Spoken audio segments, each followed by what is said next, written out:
and I didn't know how bad it was going to get. And then over the duration of the pregnancy, it got really bad. So I had acne, then a layer of acne on top of that acne.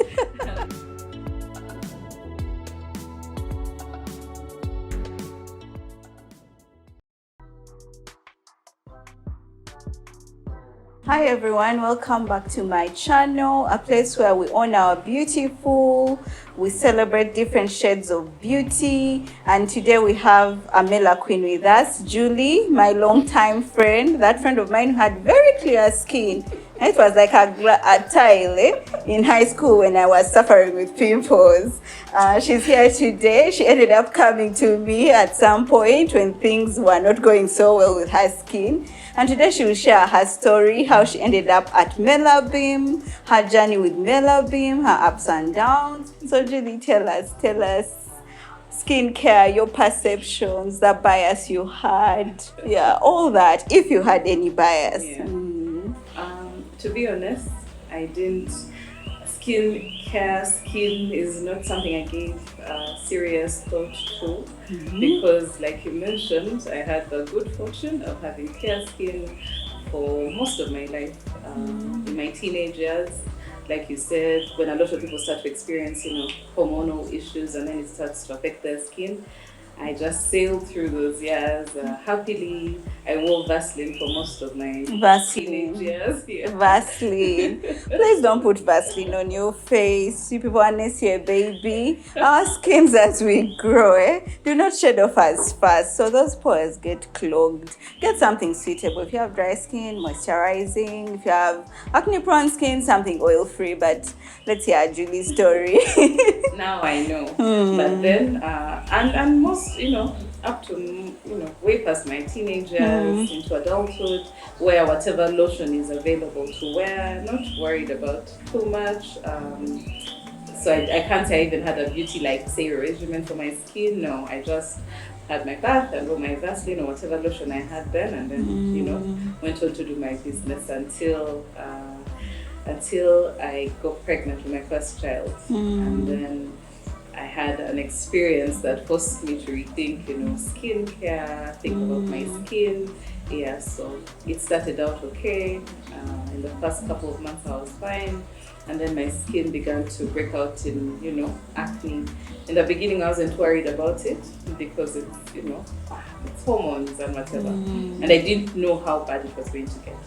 And then over the, duration of the pregnancy, it got really bad.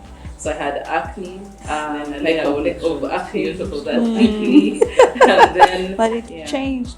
Most people don't know that. Okay, we know, but we don't comprehend that when we get pregnant, our hormones are changing, and when they adjust, the skin is going to respond. There are things. So it's different for everyone, but most times, for most people, you get the acne, and then you get the melasma, that darkening that you're talking about. I think that very unpleasant combo of both, and then it was on my face, my back, my arms, my chest. So as it started to progress and get worse, I didn't care initially because I thought this is short term or whatever. But when people began to react to it, you think you're not vain until people start to say something to you about how you look. And unfortunately, Ugandans, no one masks the thing, and they're very insensitive. They see you. Some people stopped recognizing me, in fact. But then those that did... It was that bad? Yeah, it was really horrible. Oh my God. Yeah. So those that did would say things, oh my goodness, look at you. And you looked so good just last year. You got married, you are glowing. What happened? Oh my God, I'm going to survive this. And then it starts to like it was a disease. Yeah, it got so bad. So, and then on top of that, it itched. So unfortunately, I'd have these periods where I didn't care, I'd scratch, and so I made it even worse. So people see you, they react to it, it starts to impact you. So you start going into you, and you're working. It's not like you sit at home and hide in the house. No, you go out into these very public spaces. I'm a lawyer, so I'd go to court. It was not a good time for me here. But acne itches, not even just acne that comes out as a result of pregnancy, and it itches because it's dry and your skin just goes into overdrive. Yeah, you may be trying, thinking, let me not moisturize and add oil. No, but what you're doing is denying the skin any moisture, and now it goes into overdrive and it itches. Yeah. See, I didn't know all that. And again, because I had this very lazy background where I didn't care what to do with my skin, so I had nothing to go with, no knowledge, no information. So I wrote, and then of course you're pregnant, so your primary concern is supposed to be the well-being of your child. It sounds very vain and narcissistic almost to be worried about your skin and what do I look like. That's what it feels Isn't like. that what society has conditioned women to think? And I think it's wrong. Pamper yourself. You're growing a whole human being. Love yourself a bit. Make yourself look nice. There's no use being depressed and pregnant. The combination is, I don't know. I don't even want to think about it. It's true. What you're saying is true. But of course, with experience and time, you learn that if I don't take care of myself, I'm not going to look after my child well, because I'm not happy with the way I look, with the way things have turned out, etc. But yeah, it was a tough time for me, and being in the professional space made it a bit more, your clients will point it out. Your colleagues might be polite because they're your friends, but sometimes there's that one insensitive person that might say something without thinking, and then... Are they insensitive, or they're just telling you the truth? Also, the truth was, I see how shocking it was, because you come from, very clear skin. No one has ever seen you looking like this too. Yeah. And then my concern started to be, is this permanent? Am I going to look like this forever? Yeah. And then, so then I had that baby and thought, okay, this should start to clear. And then I started to see, it goes slowly, but then you're busy with motherhood and whatnot. So again, you're not looking at yourself. You see, and then you worry, and then you move on. A few months later, I went and saw a dermatologist, actually, and then he felt like, there's not much you can do here. Go home, take care of your baby, stop worrying. Again, making you feel like vanity. Wow. Yeah. You're a new mom and you think about what you look like. So then I got into that headspace. So I should be worrying about my baby, not what I look like, not what my skin looks like. But then I started to see signs that it was fading. That because of all the damage I'd done to it with additional scratching, there were so many. So the new skin was trying to shine through, but all this blackness from the spots that had gotten, attacked by my fits of scratching were also, that was also messy, the recovery. So you have this new skin trying to shine through.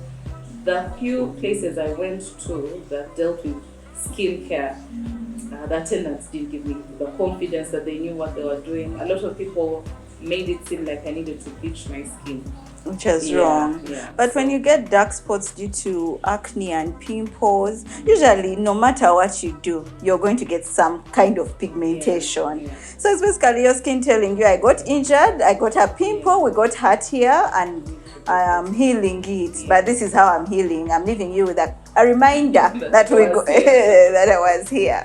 But many people think to heal dark spots or to fade dark spots. I prefer to say fade. I don't know when people say erase. That's it's very hard. You just gradually fade them, and there are things that can fade. Dark spots minus bleaching someone.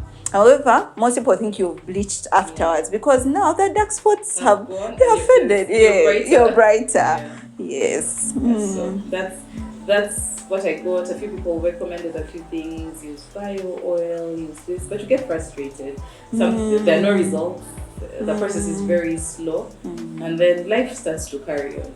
That's another thing. Skincare is patience, it's consistency, and using the right product. If it's not teamed like that, you're going to get very frustrated. You're going to hate skincare. You'll be the one preaching skincare doesn't work. It has to be teamed up like that. Right products, consistency, and give it time. Imagine you're pregnant 9 months with acne, then you want a remedy in 1 month. No, it's not possible. The best you can do during pregnancy, get a skincare routine that is suitable for a pregnant woman, so we don't have to start from zero. But you see, pregnancy is a whole other state.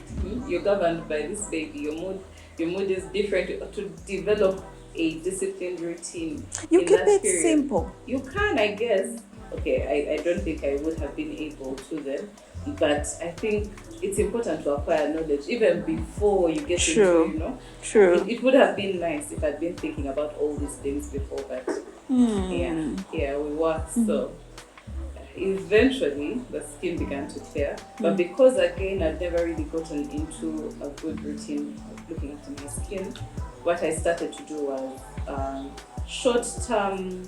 Someone says something about, like, short-term solutions. Someone says something about, say, this combination of products works. It has a clay mask. It has a whatever, a bunch of products, and then you're like, okay, fine, this is it.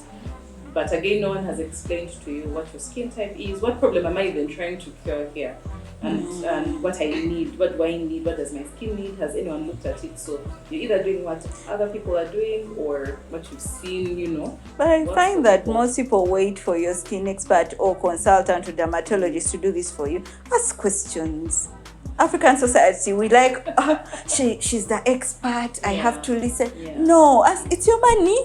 Ask questions, That's yes, true. get answers and solutions. No, but also I think another important thing to note is a lot of the time, a lot of us go to see a dermatologist when we have, say, an actual medical condition. Say, I have this rash, I picked up a rash from something, or an allergic reaction from a plant or whatever.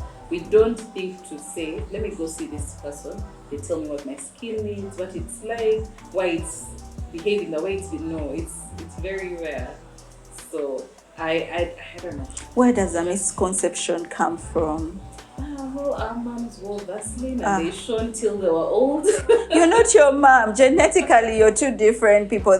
Your mom had a different father and mother, and you have a different father and mother. So no, you do not look like your sister, honestly. You find that you're so light-skinned, you're so fair, and your sister is darker. Yeah, but you're from the same parents, so really. Yeah, that argument does not fly. I now know better. That's a good thing. But I didn't then. And then, so you think about that, and then subsequently having 2 other pregnancies. Luckily, they weren't as bad for my skin. But again, still, no proper routine developed, you see. Yet, you'd have thought with that very extreme experience, I'd have had, better prep, taken care to find out more, just hopping from this set of products to this problems line of girls with clear skin. Yes. When you have one episode with clear it, you're like, let me go back to my and then you're back right where you started. That's true. And so and what you realize in the long term is it costs you money. It costs you mostly money, your time, but also money, because you get tired of these things before you've used not even half of them, and then you're like, I'm done with that. I saw so and so say this about this, now I'm going to So I hoped from skincare line to skincare line for a long time, until I finally landed at your doorstep. And so starting then, when I finally landed at the Mellabeam door, I calmed myself down, because the approach you gave me was, I think a 2-3 step skincare routine that made so much sense for me, because I do not like to waste time on, I don't even have that capability. Wear a million things, I don't wear makeup on my skin, so the products that you laid out for me made sense. The science behind them made sense to me, because I think this was the very first time, even having gone to dermatologists, etc., I'd heard that, this product contains this does this, B does that. I'd not had that experience before, and I was pleasantly surprised. I wasn't surprised because I know you to know chemistry. You were my chemistry teacher at some point, so I am happy that you're using that knowledge in that way, because it's changing lives. So I have a very simple now skincare routine, which I must say to everyone watching us, you don't need a 10-step skincare routine. Please, you do not need a 10-step. Keep it simple.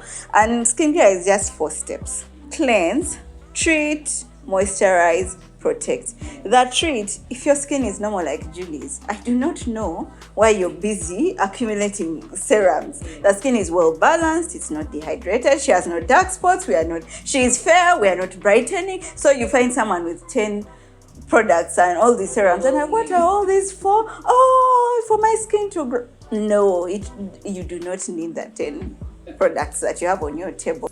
That's true.